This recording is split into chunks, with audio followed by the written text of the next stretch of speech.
नमस्कार शेतकरी मित्रांनो, मी दीपक जाधव, नाशिक. आज 26 मार्च 2026. आज सर्व शेतकरी बांधवांना श्रीराम नवमीच्या खूप खूप शुभेच्छा. तर मित्रांनो बघा, जवळपास मार्च महिना संपत आलाय. 4-5 दिवस बाकी आहे मार्च महिन्याचे.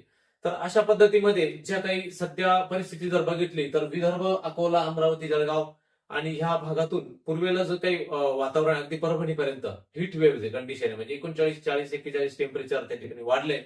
याचं कारण असं की जे काही पाकिस्तानवरून ह्या भागातून जे येणारे जे काही गरम वारे आहेत, त्याच्या प्रभावामुळे तापमान हे उत्तर महाराष्ट्रासहित पुढच्या 2 दिवसात तापमान वाढण्याची शक्यता ही आहे.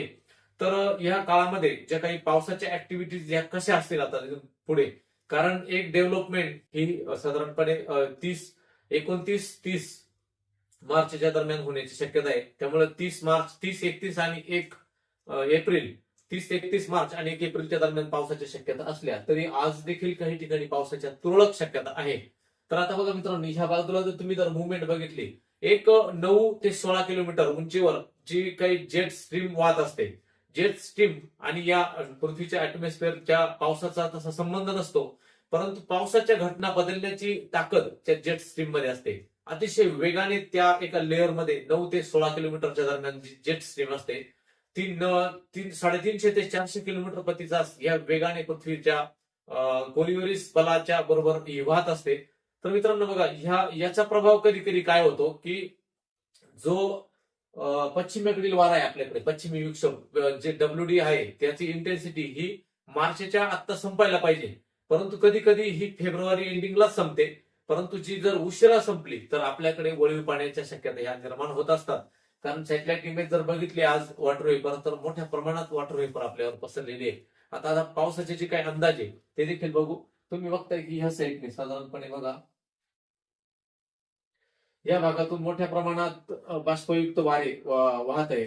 आणि याचा सगळा जो परिणाम आहे, या परिणामामुळे काय होत आहे की ह्या ठिकाणून जे बाष्पयुक्त वारे येत आहे, म्हणून आपल्याकडे ढगाळ वातावरण सतत बनतंय. आणि जो WD जो असतो मित्रांनो, आता WD इथे येतो साधारणपणे हिमालयावर. WD किंवा चायनाकडे वाहत असतो या भागामधून, परंतु सध्या जर बघितलं तर ह्या भागातून गुजरातच्या इथे ढगांचं फॉर्मेशन जास्त होत आहे. त्याच्यामुळे आपल्याकडे पावसाची शक्यता ह्या सध्या निर्माण होत आहे. सॅटेलाइट इमेजरी देखील तुम्ही बघून घ्या कशा पद्धतीने मुवमेंट दिसते ढगाची. बघा, आज 26 तारीख, आज दुपारनंतर थोड्या पावसाच्या शक्यता कुठे कुठे दिसतात, म्हणजे तुरळक शक्यता आहे त्या. कारण ह्या भागात WD चे रिमाइंडर येत असतात. हिमालयावरती WD हा 28 तारखेला पोहोचतोय. त्याच्या प्रभावामुळे आपल्याकडे काही पार्ट येऊन 30-31 ला जो काही पावसाचा प्रभाव आहे. आता जो आज 26 तारखेला कुठे पावसाची शक्यता आहे, तर नाशिक जिल्ह्याच्या अगदी सटाणा, मालेगाव ह्या परिसरात थोडीफार शक्यता ही जाणवते. चांदोडचा पूर्व भाग झाला तर तुरळक पाऊस दुपारनंतर स्थानिक वातावरण तयार होऊन अति ढगाळ वातावरण आज तयार होणार आहे. त्याच्यानंतर संगमनेरचा जो काही बेल्ट आहे इथे अहिल्यानगरच्या ह्या भागामध्ये थोडासा संगमनेर आणि सिन्नर आणि नाशिक पश्चिम या भागामध्ये झाला तर थोडा पावसाची शक्यता जाणवते. त्यानंतर सातारा आणि सांगली या भागात, पुण्याचा काही भाग, ह्या भागामध्ये थोडीफार शक्यता हे जाणवते. अन्यथा इकडे वाशिम या भागामध्ये दुपारनंतर स्थानिक वातावरण हे तयार होईल. इकडे सोलापूर, धाराशिव या भागात ढगाळ वातावरण दुपारनंतर ते स्थानिक वातावरण तयार होणार आहे. तर साधारण ह्या शक्यता आज 26 आहे. नंतर उद्या 27-28 पाऊस नसेल. लक्षात घ्या, 27-28 वातावरण ढगाळ होईल. टेम्परेचर हे 27 तारखेला हाय होण्याची शक्यता आहे, अगदी 40 क्रॉस करणार आहे. 27 तारखेला 27-28 तापमान वाढेल. आणि आता 29 तारखेनंतर जे काही मुवमेंट पावसाचे निघतात ते आपण बघूया. उत्तर महाराष्ट्र, पश्चिम दक्षिण महाराष्ट्राचं प्रिसिपिटेशन जर बघितलं तर ह्या काळात अगदी बघा, या काळात सिस्टम नाही, एखादे लो प्रेशर आहे किंवा एखादे कमी दाबाचे क्षेत्र निर्माण झाले आणि मग पाऊस येईल. परंतु पॅचेस मध्ये कुठेतरी स्थानिक ढग जिथे निर्माण होतील तिथे पावसाची शक्यता आहे. BOM ब्युरो ऑफ मेट्रोलॉजीचे जर मॉडेल वगैरे बघितलं तर साधारण लाईट रेनची शक्यता आहे. प्रिसिपिटेशन जर बघितलं 5.8 मिलीमीटर पाऊस शक्यता आहे साधारणपणे 30 तारखेला आपल्याला या ठिकाणी दिसते. बघा, 30 आणि 31 तारखेला, 29 तारखेला वातावरण हे ढगाळच होईल. तर मॅपच्या IMDच्या फॉरकास्टनुसार आपण बघू. बघा, ह्या ठिकाणी मी जे 3 व्हिडिओ पासून सांगतोय की इथे एक अँटी सायक्लोन फिरतंय. अँटी सायक्लोन मध्ये काय होतं की हवा ही उंच जाते, अति उंच जाते. त्याच्यामुळे पावसाच्या शक्यता ह्या कमी बनत जातात. जेव्हा सायक्लोन बनते किंवा लो प्रेशर एरिया बनतो, इथे हाय प्रेशर एरिया आता सध्या इथे तर लो प्रेशर एरिया बनला असता तर हवा खालच्या लेअरला येऊन पावसाच्या शक्यता या अजून वाढल्या असते आपल्याकडे. त्याच्यामुळे सध्या नाही तर ह्या ज्या चक्राकार परिस्थितीमुळे मोठ्या प्रमाणात पाऊस आला असता, परंतु इथे अँटी सायक्लोन आणि हाय प्रेशर एरिया आहे, त्यामुळे पावसाचे चान्सेस हे कमी होत जातात. तुम्ही जर बघितलं तर आता साधारण हा मॅप 30 तारखेचा आहे, तर 30 तारखेला जर बघितलं तर संपूर्ण भारतामध्ये पावसाच्या ऍक्टिव्हिटीज ज्या वाढताना दिसत आहेत महाराष्ट्रासहित संपूर्ण उत्तर भारतामध्ये. तर या काळामध्ये महाराष्ट्रासहित बघा एवढ्या ह्या भागामध्ये जर तुम्ही जर बघितलं तर विदर्भ आणि मराठवाड्याचा भाग आणि उत्तर महाराष्ट्राच्या या भागामध्ये विखुरलेल्या स्वरूपात 30 तारखेला पावसाच्या शक्यता आहे. महाराष्ट्राच्या संपूर्ण जिल्ह्यांमध्ये 30 तारखेला भाग बदलत पॅचेस आहे. समजा आता जर तुमच्या जर 16 तालुके आहेत, त्या 16 तालुक्यांमध्ये पाऊस हा सगळ्या गावात होत नसतो हा पाऊस, कारण सिस्टम नाहीये. जिथे स्थानिक क्लाउड तयार होतं, ढगांची निर्मिती होते, त्या ठिकाणी तो पाऊस पडत असतो. 30 तारखेला देखील तशीच शक्यता आहे पावसाची. 31 तारखेला देखील मोठ्या पावसाची शक्यता नसली तरी पॅचेस भाग बदलत थोडाफार हलका 2 ते 5 मिलीमीटर पाऊस हा होऊ शकतो. नंतर 1 तारखेला देखील अगदी तुरळक ढगाळ वातावरण तयार होऊन स्थानिक वातावरण तयार होऊन त्या ठिकाणी थोड्याफार पावसाची शक्यता दिसते.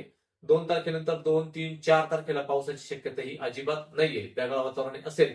मात्र 6 एप्रिल नंतर पुन्हा एकदा पावसाच्या ऍक्टिव्हिटी ज्या वाढताना दिसतात, परंतु ते फारच पुढचे अंदाज आहे, त्याच्यात खूप बदल होत असतात. मित्रांनो, तुम्ही जेव्हा एखादा बघता मॉडेल बघता किंवा एखादं ऍप वेदर ऍप बघता, त्याच्यावरती सकाळी काही पर्सेंटेज मध्ये पाऊस दाखवलेला असतो, संध्याकाळी वेगळंच पर्सेंटेज दाखवतं, किंवा उद्या जर बघितलं तर ते 0 दाखवतं. त्याच्यामुळे काय असतं की एखादं विमान जे असतं जर ते मुंबईहून दिल्लीला चाललं तर त्याचा रूट हा ठरलेला असतो. आपण सांगू शकतो की हे विमान बरोबर दिल्लीला ह्याच मार्गे जाणार आणि त्याचे रूट असतात. परंतु जर WD चे ढग मॉडेलमध्ये दिसत असतील की ते लांब उझबेकिस्तान, अफगाणिस्तान या भागात असतात आणि ते जर सरळ मुंबईवर सेंट्रल जर पकडला आपण तर ते मुंबईवर येतील आणि पाऊस देतील, हे एक मॉडेलचं. आणि ह्या प्रिडक्शनमुळे होतं काय की मॉडेल जे असतात, जे ऍप असतात ते दाखवतात की इतका पाऊस 30% शक्यता आहे, परंतु अचानकपणे ह्या वाऱ्याची गती बदलली जाते किंवा ढगांची मुवमेंट बदलली जाते आणि त्यानंतर ते तुम्ही जे मॉडेल बघता किंवा जे वेदर ऍप बघता त्याच्यावरती 0% पाऊस दाखवतं. अचानक 8 दिवस दाखवणारा पाऊस तो अचानक गायब होतो त्या ठिकाणी. त्याच्यामुळे हे जे काही लोक अॅनिमेशन टाकतात, तर हे अॅनिमेशन हे 8-8, 4-4 दिवस 60%, 70%, 80% पाऊस दाखवत असतं, परंतु अचानकपणे शेतकऱ्यांना जो मेसेज जातो की पाऊस येणार आणि त्याच्यानंतर लोक काय करतात मग अगदी सगळं जे काही आहे हार्वेस्टिंग कच्ची करतात किंवा गव्हाच्या सवण्या अगदी निळ्याच हिरव्या अवस्थेत ते करून घेतात आणि त्याच्यामुळे नुकसान हे होत असतं. त्याच्यामुळे ह्या दिवसात फार घाबरून न जाता थोडस धीराने काम करा. तर पाऊस हा येणारच आहे 30-31 ला, पण तितकीशी शक्यता ही फार मोठ्या भागात नाही आपल्याकडे, लक्षात घ्या तुम्ही. मी मागच्याही याच्यात तेच बोललोय. आणि बघा ह्या काळात सगळ्यांनी एक लक्षात घ्या, इथून पुढे जे क्रॉप पॅटर्न आपण बदलणार आहे त्याचं कारण असं की मार्च आणि एप्रिल महिन्यामध्ये गारपीट ही इथून पुढे होणारच 100%. पुढच्या जे काही आहे, कारण वेदर फेनॉमिना ग्लोबल वॉर्मिंगमुळे बदलले आहे. त्याच्यामुळे जर मार्च एप्रिल महिन्याचे अंदाज सांगणार असेल कोणी 15 दिवस, तर गारपीट सांगतं बघा बरेच लोक. तर त्याचं कारण असतं की मार्च एप्रिल महिन्यात ही गारपीट होतेच, परंतु गारपीट होण्याकरता जे काही अंदाज असतात ते फक्त 36 तास आधी येतात किंवा 24 तास आधी अॅक्युरेसीने अंदाज येतात. त्यामुळे आपण ते तेव्हा सांगतो की गारपीट होण्याची शक्यता असते. आणि गारपीट कुठे कुठे होण्याची शक्यता असते की कालवे, धरण, इलेक्ट्रिक लाईन किंवा वेगवेगळ्या डोंगरांच्या एक नैसर्गिक रचना याच्यामध्ये ती होण्याची शक्यता ही अधिक असते. आणि 4 वाजेपासून संध्याकाळी 6 वाजेपर्यंत गारपीट होण्याची शक्यता असते, रात्री गारपीट होत नाही. हा एक भाग सगळ्यांनी लक्षात घ्या आणि त्यानुसार कामाचं नियोजन करा. 30, 31 आणि 1 ह्या 3 दिवस शक्यता ह्या आहेत. त्या काळामध्ये मात्र द्राक्षाचे हार्वेस्टिंग असतील किंवा कांदे काढणीची काम असेल तर 29 तारखेला ते थांबवा किंवा 30 तारखेला जरी करेल, पण दुपारपर्यंत ते काढून झाकायची व्यवस्था त्या ठिकाणी करा. हा एक भाग त्याच्यात असतो. सगळीकडे जरी पाऊस आला नाही तर आपण त्याच्या काळजी केली पाहिजे त्या गोष्टीची. त्यानंतर जे काही मला वीट भट्टीवाल्यांचे जे कॉल येतात की त्या काळात तुम्ही 30-31 ला झाकण्याची व्यवस्था करा. त्यानंतर ह्या दिवसामध्ये महिलांचे कुरड्या वगैरे जे काही घरातले अन्नपदार्थ बनवण्याचं काम जे चालू असतं त्या काळात देखील तुम्ही ते आता ही प्रोसेस 3-4 दिवसाची असते, त्यामुळे तुम्ही ते 31 तारखेला थांबून द्या. 30-31-1 त्या 3 दिवस कुरड्या वगैरे हे जे काम आहे ते थांबून द्या. त्यानंतर तुम्ही 2 तारखेनंतर पुन्हा करू शकता ते काम. हा अंदाज सगळ्यांनी लक्षात घ्यायचा आहे आणि त्यानुसार कामाचं नियोजन करायचंय. फारसे पुढचे अंदाज ते चुकीचे होतात. परंतु 30-31 या काळात थोडाफार पावसाची शक्यता या पॅचेस मध्ये दिसतात. सर्व दूर नाही, फक्त पॅचेस हा शब्द सर्वांनी लक्षात घ्या. पण कदाचित गारपीट झाली ती कुठे होऊ शकते तो देखील अंदाज मी 36 तासांनी जेव्हा IIMT चे अंदाज येतील तेव्हा तुम्हाला मी सांगणार आहे. त्यानुसार कामाचं नियोजन करा. आणि आज देखील आजचा अंदाज जो मी सांगितलाय आज 26 तारखेला अगदी काही उत्तर महाराष्ट्राच्या काही भागात किंवा इकडे संगमनेरच्या काही बेल्टमध्ये थोडेफार पाऊस तुरळक होऊ शकतो किंवा इतर पॅचेस मध्ये देखील थोडीफार शक्यता आज आहे. उद्यापासून 2 दिवस शक्यता नसली तरी 29 नंतर ती वाढताना दिसते. धन्यवाद.